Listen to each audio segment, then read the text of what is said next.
Kandahar hijack क्यों? उस दौर में अटल बिहारी वाजपेयी साहब प्रधानमंत्री हुआ करते थे, बीजेपी की सरकार थी, जसवंत सिंह साहब का हमने पूरा रोल देखा। इस फिल्म के कई शेड्स हैं। एक शेड चलता है कि लापरवाही की इंतहा थी central government, state government Punjab में। अगर टाइप होता तो शायद ये होता ही नहीं। मसूद अजहर बाद में क्या क्या कुछ किया वो सब हम जानते ही हैं। ये सब्जेक्ट बड़ा क्रूशियल है और आप पर भी ये बाउंस बैक कहीं ना कहीं आएगा देर से भी।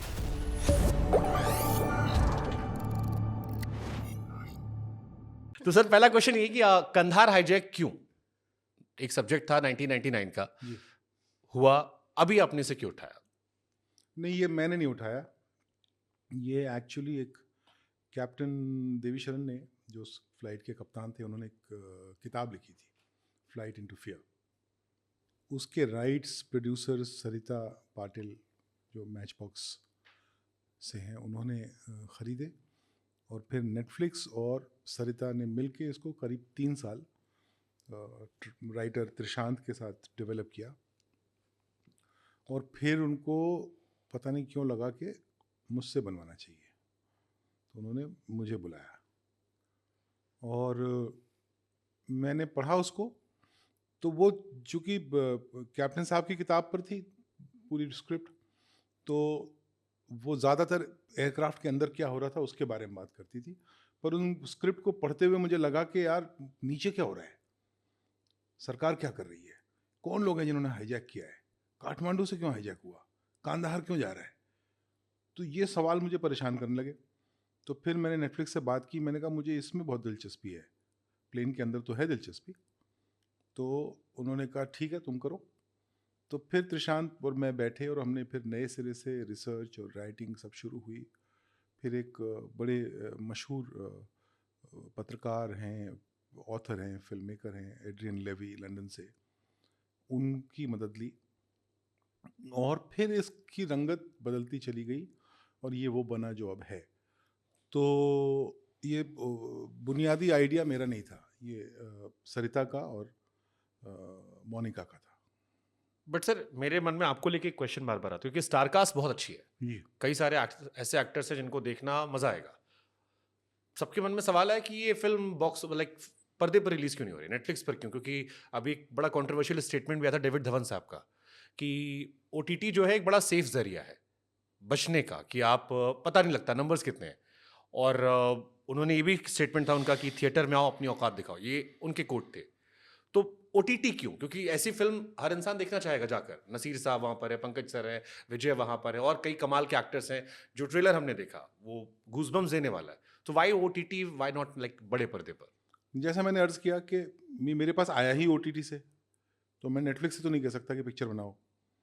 ऑल्सो ये कहानी 2-2.5 घंटे की है नहीं, ये 5 घंटे की कहानी है। मतलब वो जब इसका रिसर्च किया तो समझ में आया कि इतना सारा कुछ हुआ था जो सुन के हमको ऐसा लगता है कि 8 दिन थे और हमने 3 लोग छोड़ दिए, उन्होंने हमारे 200 लोग छोड़ दिए, बात खत्म हो गई।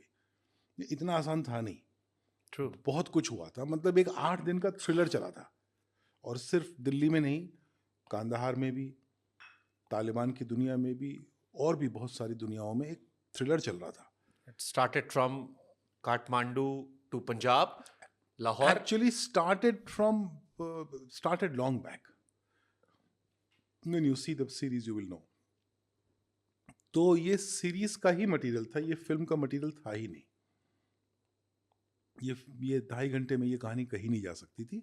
हम भी जब लिखने बैठे तो हमने कोई ये नहीं सोचा था कि हम 6 एपिसोड लिखेंगे। तो हो सकता था हम 4 ही लिखते, हो सकता है हम 8 लिख देते, लेकिन जितने में कहानी समाई वो 6 एपिसोड थे, और 6 एपिसोड मतलब 4.5 घंटे, 5 घंटे। विजय, आपको कंधार के बारे में पता था ये, इस पूरे हाईजैक के बारे में इससे पहले? मुझे हल्की मेमोरी है, मेरे पापा टीवी देख रहे थे उस टाइम पे, न्यूज़ चैनल पे चिपके हुए रहते थे। दूरदर्शन आई थिंक तब। हाँ, नहीं। नहीं आ गया था 1999 24 आवर न्यूज़ चैनल नए शुरू हो गया थे, था। ओके। आए थे। 2-3 ही होंगे ना, हाँ। 24 आवर्स वाले। जी न्यूज़ था, एनडी एनडीटीवी था, एंड आज तक आई थिंक रिसेंटली तभी शायद स्टार्ट, आज तक की एंट्री हो गई थी शायद। हाँ। या एनडीटीवी में होगा आज तक। हाँ, तो मुझे इतना याद है कि एक प्लेन हाईजैक हुआ है और हमारे पैसेंजर्स का अफगानिस्तान में क्या कहते हैं, बंदी है, वो आएंगे नहीं आएंगे उस तरह का बातचीत चल रहा था। But I was more interested in the Y2K party, new years Y2K party. I was all of a teenager at that time. तो उस टाइम पे नई नई दोस्तियां शुरू हुई थी, पहली बार घर से बाहर निकलना, परिवार, माँ बाप और कजिन्स और भाई बहन के दायरे से बाहर निकल के जेन जी को जरा बता दो Y2K था क्या? Y2K क्या था? अगर जेनजी को नहीं पता था, बहुत बड़ी चीज़ थी कि Y2K पे दुनिया खत्म होने वाली थी। तो ऐसा लग रहा था कि 2000 की शताब्दी शुरू होगी हाँ, तो 31 और दिसंबर सारे को रात को 12 कंप्यूटर बजे कंप्यूटर क्रैश हो आपकी जाएंगे, घड़ियां खराब हो सारे जाएंगी, डेटा चला जाएगा, सब कुछ बर्बाद हो जाएगा। तो उसको Y2K ईयर 2000 हाँ, एक बड़ा तो सिंड्रोम चल बहुत रहा बड़ी था। पार्टी का माहौल सब जगह पे हो गया था कि दुनिया खत्म होने वाली तो पार्टी कर लो। फिर गाने भी आए थे उस टाइम पे, कौन सी मीला हाँ। नाम की फिल्म थी, कौन देखो 2000 का हाँ, जमाना आ गया। देखो तू कम कम Y2K ऐसे करके गाना भी आया था। मुझे नहीं याद। तो आई वाज वेरी एक्साइटेड क्योंकि मैं सुपर सुपर। फ्लोरेसेंट कलर के शर्ट और लेदर जीन्स पहन और के, विग पहन के। हाँ, बहुत मैं मूड में था कि पार्टी करूंगा। अब सर मेरे को फिर एक क्वेश्चन आता है, जैसे मैंने आपको कहीं कहते हुए सुना था कि राजनीतिक फिल्में जो होती हैं वो आपके विचारों का बाउंस बैक होती है। आप सब्जेक्ट आप चुनते हो फिर, लेकिन जब आप फिल्म मेकिंग करते हो तो कहीं ना कहीं आपका भी थॉट इसमें आता होगा। हाँ। ये एक फिल्म है, उस दौर में अटल बिहारी वाजपेयी साहब प्रधानमंत्री हुआ करते थे, बीजेपी की सरकार थी, जसवंत सिंह साहब का हमने पूरा रोल देखा। इस फिल्म में आपका थॉट प्रोसेस कितना रहा और इस फिल्म को डिस्कवर करते वक्त आपने क्या क्या नई बातें जानी सीखी? क्योंकि इस फिल्म के कई शेड्स हैं। एक शेड है कि जो किया गया इंसानों को बचाने के लिए किया गया, एक शेड चलता है कि लापरवाही की इंतहा थी central government, state government Punjab में, अगर टाइप होता तो शायद ये होता ही नहीं। मसूद अजहर बाद में क्या क्या कुछ किया वो सब हम जानते ही हैं। तो आपका इस पूरी फिल्म मेकिंग में क्या रहा, क्योंकि ये सब्जेक्ट बड़ा क्रूशियल है और आप पर भी ये बाउंस बैक कहीं ना कहीं आएगा देर सवेर। नहीं, ये जितना कुछ भी आपने कहा ना, ये बहुत आसान बातचीत और गप्पाजी का मौजू हो सकता है, इसका यथार्थ से कोई लेना देना नहीं है। ये सब मुझे डिस्कवर हुआ जब मैंने इसके बारे में रिसर्च करना शुरू किया। मैं उस दौर के ब्यूरोक्रेट से मिला, त्रिशांत पैसेंजर्स से मिला है और इंटरनेशनल जर्नलिस्टों से बात की, तो समझ में आया कि वो इतना आसान नहीं था। मतलब क्या होता है, चाय की दुकान पे आप अपनी कहानी बना लेते हैं और फिर वो आप 4 लोगों को सुना देते हैं और जो आप लोग आपसे भी कम जानते हैं वो उसमें विश्वास कर लेते हैं और फिर वो एक मिथ बन जाती है कि यार ऐसा वो पंजाब का होता तो होता ही नहीं होता, सब तो सारी गलती थी, पंजाब से रिश्ता ही नहीं था अच्छा अपना। ये सब बेकार की बातें। बहुत कुछ है, बहुत कुछ है और बहुत ज़्यादा कुछ है, और वो सब इस सीरीज़ में पिरोने की कोशिश की गई और एक बेहतरीन थ्रिलर की तरह से अनफोल्ड होती है ये कहानी। तो इसीलिए हमको लगे 6 एपिसोड इस सीरीज़ के कि इतना सारा कुछ हुआ था, इतना आसान नहीं था। मतलब जब आप कोई घर भी खरीदने जाते हैं मान लीजिए, तो आपको अच्छा लग गया घर, तो जिसने आपको वो घर दिखाया उसको ये समझ आ गया कि आपको घर अच्छा लग गया है, तो वो अगर 100 रुपये में बेचने वाला था तो वो शुरू ही करता है 110 से कि मैं 105 तक तो ले लूँगा, पर आपके पास हैं 85 रुपये। फिर आप नेगोशिएट करते हैं। उस नेगोशिएशन में बहुत सारे पर्सनल स्किल्स और कंपल्शंस काम आते हैं कि नहीं 85 हैं लेकिन मुझे इस वजह से घर लेना है क्योंकि मेरी माँ ने यहाँ पे ईंटें उठाई थी, तो अब 15 रुपये कहाँ से लाऊं? तो वो 15 रुपये का आप इंतजाम कैसे करेंगे, क्योंकि घर आपको लेना है। तो ये आसान नहीं होता है कि यार मैंने बोला एजेंट को, उसने कहा 110, तो मैंने कहा नहीं यार 85, फिर वो 88 पे डील हो गई। ऐसा होता नहीं है।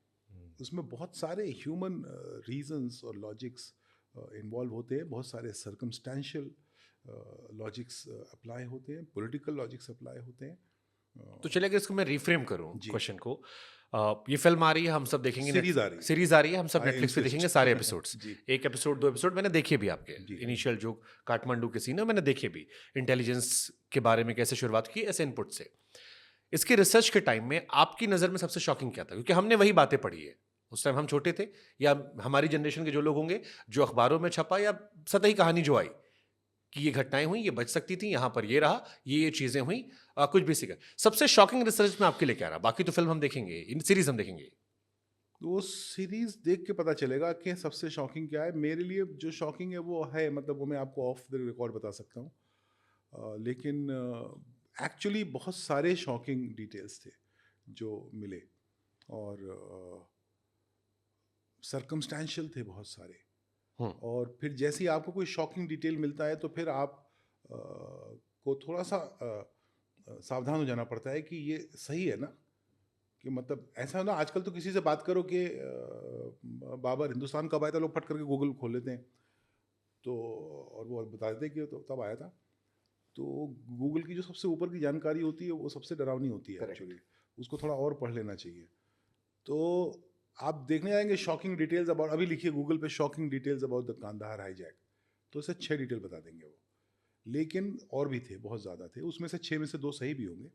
तो जब वो शॉकिंग डिटेल आपको मिलते हैं तो आपको लगता है कि नहीं, इसको मुझे वेरीफाई करना पड़ेगा। अब वेरीफाई जिससे आप कर सकते हैं वो बात करने को तैयार नहीं होगा, पर आपको लग रहा है कि नहीं ये सच है, फिर आप पीछे पड़ते हैं उस सच के, और फिर आप उसको दबोच के कोने में बिठा लेते हैं कि तू सच है ना, तो कहता हाँ यार मैं सच हूँ। तो ऐसे बहुत सारे सच हैं इस कहानी में। उसमें मुझे अभी उन लोगों को जिन्होंने सीरीज देखी नहीं है उनको ये अभी से बता देने में मतलब it will be A give away. Correct. वरना मैं आप जैसे ही कैमरा और माइक ऑफ होगा आप चाहेंगे तो मैं आपको बता दूंगा।